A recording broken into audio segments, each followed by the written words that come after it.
Bienvenue dans cette vidéo où je vous partage mon expérience sur un premier investissement immobilier que j'ai fait toute seule où je ne connaissais absolument rien dans l'immobilier. Alors, tout d'abord, il va falloir sélectionner le logement, donc sélectionner là où les villes qui peuvent vous intéresser. Donc pour ça, attachez-vous à la zone géographique. Est-ce qu'il y a de l'attractivité, les universités, les écoles, les lycées, gare, parking, une plage à proximité, un commerce, un centre de loisirs. Regardez le prix au mètre carré, les montants de la taxe foncière, le montant de la charge de copropriété, avec ou sans travaux, avec un stationnement si c'est compliqué de se garer. Et y a-t-il une marge de négociation? Je vous conseille de visiter au moins une douzaine d'appartements pour avoir un élément de comparaison. Ensuite, sur un tableur, vous pouvez suivre chaque logement. Alors moi j'ai suivi la surface du logement, le prix au mètre carré, les frais de notaire et ça m'a donné un petit tableau comme ceci. Je vous partage ce que j'ai fait. Donc voilà ce que ça donne. Donc c'est un petit tableau où on retrouve la surface, les prix au mètre carré, les frais de notaire. Ça me donnait un premier total. S'il y avait un emprunt ou s'il n'y en avait pas à faire. Un rendement, alors j'ai mis net parce que moi j'avais estimé le coût locatif, le coût des charges. Y a-t-il des marges de négociation? Y a-t-il des travaux à réaliser? Le quartier, j'avais mis la situation, est-ce qu'il est proche ou loin d'une université? Bon, moi il est à proximité d'une plage. Est-ce qu'il est proche de l'hypercentre? Y a-t-il des particularités sur ce logement? Donc j'avais identifié la gare, un balcon, un jardin. Sa situation, il faut savoir qu'un rez-de-chaussée, forcément, c'est un petit peu moins cher. Hein. C'est un peu moins prisé, mais c'est un peu moins cher à l'achat. J'avais privilégié également les petits immeubles avec maximum 2 étages, de telle façon à ce qu'il n'y ait pas d'ascenseur, donc diminuer les charges de copro. Les charges prévisionnelles annuelles et la charge de copropriété. Ensuite, je me mettais le lien de l'annonce sur lequel j'avais trouvé et les éventuels rendez-vous. Voilà pour cette partie. Alors, ensuite, sur la deuxième partie, pardon. Donc, j'ai estimé les rendements. Donc, je vous rappelle le calcul d'un rendement brut, rendement net, où, voilà, moi, je visais un alentour de 10%. Alors, bien évidemment, ça dépend de plein de paramètres. Si vous faites de la location longue durée, du statut que vous allez choisir, et si vous faites éventuellement aussi de la location saisonnière. Ensuite, vous choisissez le statut de location. Donc moi, personnellement, j'ai choisi le LMNP, location meublée non professionnelle, et j'ai choisi d'être au réel parce que je déclare l'ensemble de mes frais. Donc il faut se déclarer, hein, donc il faut avoir une immatriculation en tant que LMNP qu'on fait auprès de l'INSEE. Alors moi, je vous recommande le site que j'ai mis ici sur... Alors, je vous ai mis le lien en bas hein, sur Je déclare ici. Alors, c'est assez bien fichu. Ça vous explique toute la démarche à suivre, ce qu'il vous faut cocher, pas cocher, quel choix vous devez faire. Ensuite, donc ça, c'est la déclaration. Pour la préparation à la location, donc on part du principe qu'un logement a été acheté. Il vous faut l'équiper, le logement, à partir des équipements obligatoires. Donc là, c'est vous vous référez au décret en vigueur qui est ici, qui dit que pour un logement, on doit avoir des lits, des couettes ou des couvertures, un dispositif occultant des fenêtres, des plaques de cuisson, un four ou four micro-ondes, etc., etc. Donc ça, c'est réglementaire et moi, je les ai distingués dans mon bail. Vous verrez que ce qui est obligatoire, je l'ai mis un petit peu à part. Voilà, donc là, je vous ai mis le lien. Bien évidemment, tout ce que vous achetez, si vous êtes, comme on l'a dit auparavant, au réel, il vous faut conserver les factures. Achetez plutôt du solide et du fonctionnel, pas trop du design. Les éléments de décoration, ça dépend vraiment du type de location que vous voulez faire. Moi, personnellement, c'est de la location étudiante ou pour plutôt des jeunes, donc on n'est pas dans quelque chose de très raffiné, mais voilà, quelque chose de propre évidemment. Une bonne literie, c'est toujours plaisant, avec des matelas neufs et de qualité, ça fait toujours un petit peu plus d'éléments sur le bail. Il vous faut assurer le logement en tant que bailleur et ouvrir les compteurs en fonction de ce que vous voulez faire. Moi, j'ai débuté par de la location saisonnière, donc en fait, j'avais tous les compteurs à mon nom, y compris l'abonnement Internet, puisqu'il n'y a pas d'antenne sur le toit.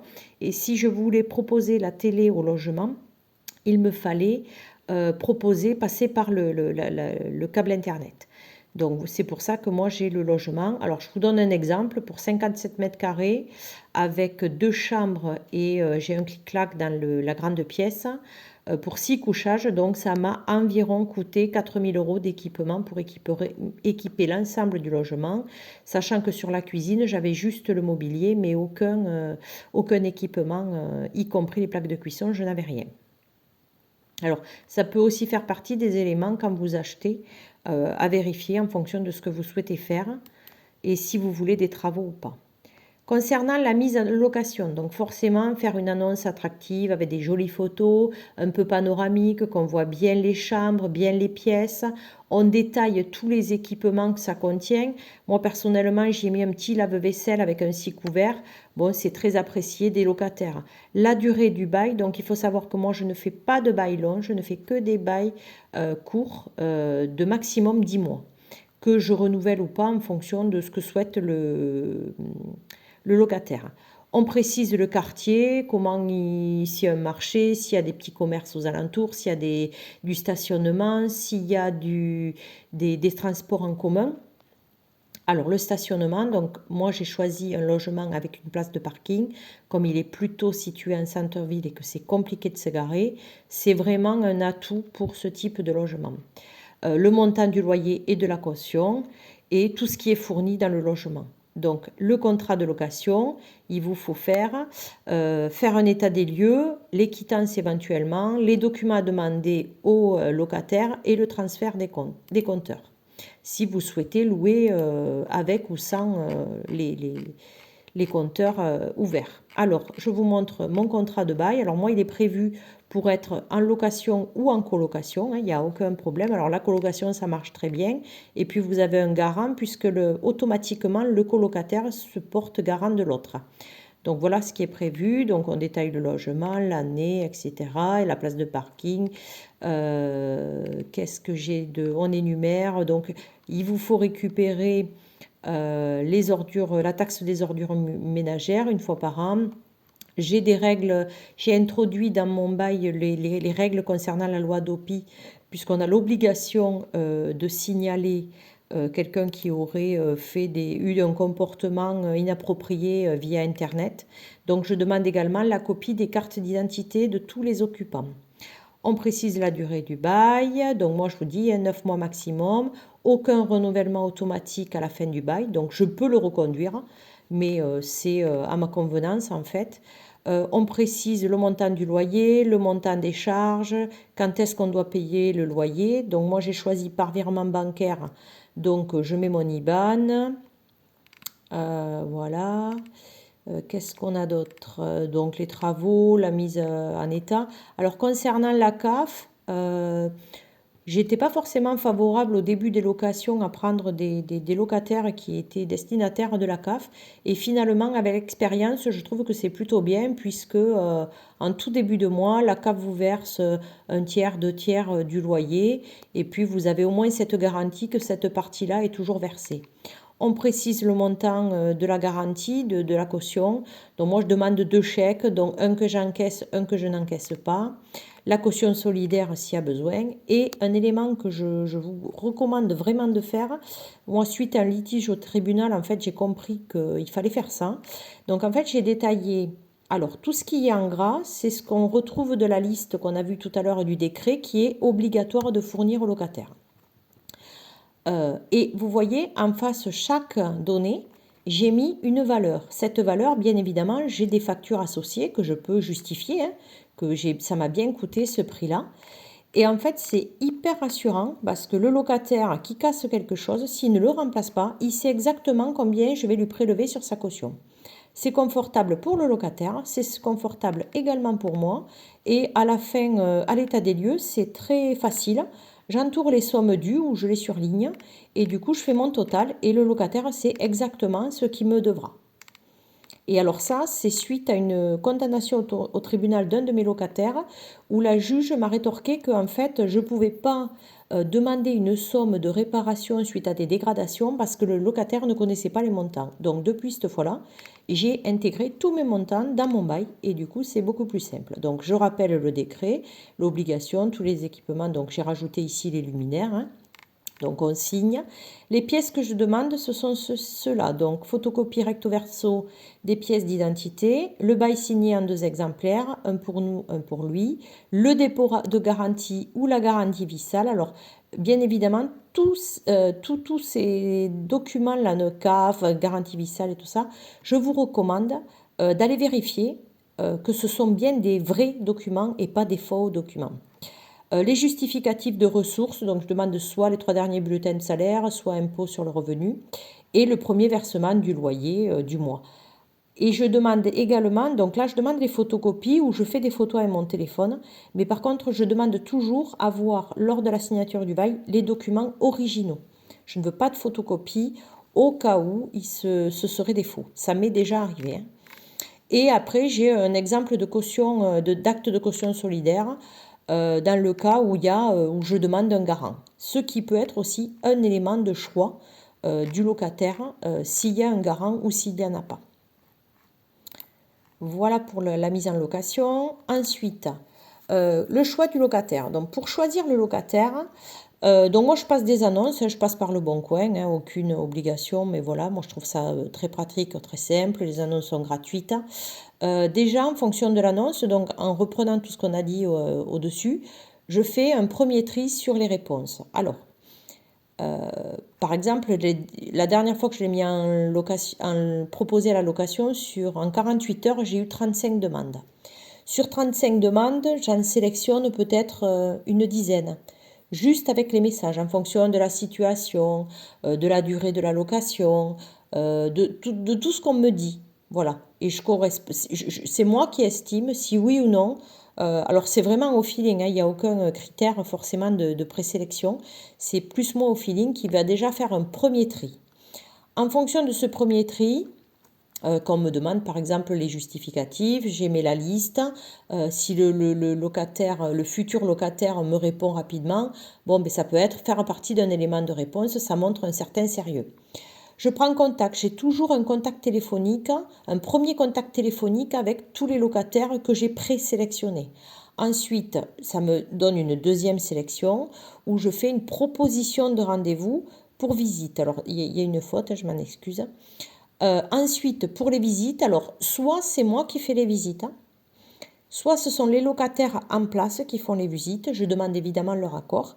Et quand ils sont sur place pour le logement, pour aller visiter, en fait, souvent, je les appelle. Hein. Comme ça, je leur fais la visite à distance puisque j'habite à 3h15 de ce logement. Et puis là, eh bien, lors de la visite, en fait, j'ai un ressenti qui est juste un ressenti. Il n'y a rien d'officiel, je peux me tromper aussi, et je demande le dépôt de tous les documents que j'ai pré-demandés auparavant. Ce qui est important de retenir, c'est qu'il ne faut pas se mettre à la pression sur le logement et sur le fait de le louer. Vaut mieux qu'il reste 15 jours pas loué et avoir un locataire qui correspond plus à nos attentes, plutôt que de vouloir impérativement le louer et qu'on se retrouve avec un locataire qui ne corresponde pas ou qui ne fera pas l'affaire. Alors, je vous prends le cas des loyers impayés, puisque c'est souvent celui qu'on évoque, hein. Alors, qu'est-ce que je fais, moi? Dès le premier mois de loyer impayé, je contacte un huissier que j'ai sur place, avec qui je travaille, qui est top, vraiment. Tout le cabinet de l'huissier avec lequel je travaille est vraiment très sérieux. Ils sont là, ils répondent à mes questions gratuitement. Et là, donc, je prépare moi-même le courrier. Et je demande à l'huissier de le remettre. Alors, il faut savoir qu'à chaque courrier remis, c'est une quinzaine d'euros, hein. Donc, lui, il le porte directement au locataire, puisque lui est sur place, et il émet le premier courrier. Au bout des 2 mois, vous avez l'obligation de faire un signalement à la CAF, bien sûr, s'il perçoit la CAF, et vous faites une relance du courrier, toujours avec l'huissier. Donc, à nouveau, vous avez une quinzaine d'euros. Ensuite, j'envoie un recommandé, puisque mes bails sont tous courts, en disant, je vous indique la date de fin de bail et je le convoque à la date pour l'état des lieux, de sortie pour l'état des lieux qui correspond à la date de fin de bail. Donc ça, je le fais en lettre recommandée, je ne passe pas par l'huissier par contre. Et ensuite, en cas d'impayé, qu'il soit sorti du logement ou pas, je demande à l'huissier de déposer au tribunal la requête d'impayé. Donc moi, je lui prépare tout le dossier, hein, c'est moi qui justifie. Si la caution solidaire n'est pas solvable, je lui justifie toutes les pièces à l'huissier et il transmet ça au tribunal. Donc il dépose une requête au tribunal administratif, je crois que c'est, ou oui, administratif, et ensuite c'est jugé. Donc moi je me déplace pas, je prends pas d'avocat, je m'en occupe pas. Donc il faut savoir que la seule fois où ça m'est arrivé, j'ai fait comme ça. Le locataire a été condamné à me rembourser la totalité des frais d'impayés de loyer. Donc ça m'a coûté, tout compris, moins de 100 € pour faire toute cette démarche. Et le locataire, actuellement, il n'est pas, on ne le retrouve pas, mais par contre, la dette reste sur 10 ans. Donc ça veut dire que s'il réapparaît dans les 10 prochaines années, cette dette reviendra sur cette personne. Alors je vous ai mis le lien là. Moi je passe par ce site. C'est comme ça que j'ai retrouvé, que j'ai trouvé l'huissier en question avec lequel je travaille. Donc c'est cette plateforme, hein, gérer vos imprévus, vos impayés. Bon voilà, moi personnellement je les trouve très professionnels et très top. À vous de voir ce que, si ça vous convient. Et pour finir, donc, on a la partie comptabilité. Donc, grâce à un outil acheté en ligne, je me suis formée. Donc, c'est quelques heures. Hein, faut suivre le circuit. Je réalise ma comptabilité toute seule. J'enregistre mes factures et je remplis mon tableur qui me permet ensuite d'alimenter tous les champs de la déclaration d'impôt. Et ceci, alors à l'époque, elle était encore moins chère cette formation. Là, j'ai regardé récemment auprès du prestataire qui me l'a vendue. Ça vaut moins de 100 €. Je crois que c'est 97 € ou un truc comme ça. Donc là, ben voilà comment ça se présente. Hein. C'est un petit fichier où on saisit le montant, l'amortissement, etc. On peut bouger quelques paramètres ici. Ici, j'ai ce que je veux amortir, donc tous les frais supérieurs à 500 €. Et ensuite ici on retrouve, hop, voilà, donc là bon c'était l'année dernière, hein, c'est juste un exemple. Donc je saisis mes éléments et ici on retrouve toutes les fiches que je vais devoir saisir. Donc le formulaire 2033A de mon impôt, le formulaire 2033B, et là ça me donne tous les montants que je dois pré-remplir sur ma déclaration d'impôt. Et bien évidemment, ce qui veut dire qu'en continu, voilà le travail que j'ai à faire. Je dois saisir le journal de toutes mes factures et de tous mes achats et de toutes mes dépenses. Donc je rentre mes loyers, je rentre mes achats et ça me donne la totalité des paramètres qui sont repris ici ensuite. Et j'enregistre mes factures, soit anciennement je faisais dans un format papier et là je suis passée à un format numérique. Voilà, c'est tout. J'espère que ça vous a plu. N'hésitez pas à me poser toutes vos questions. Merci.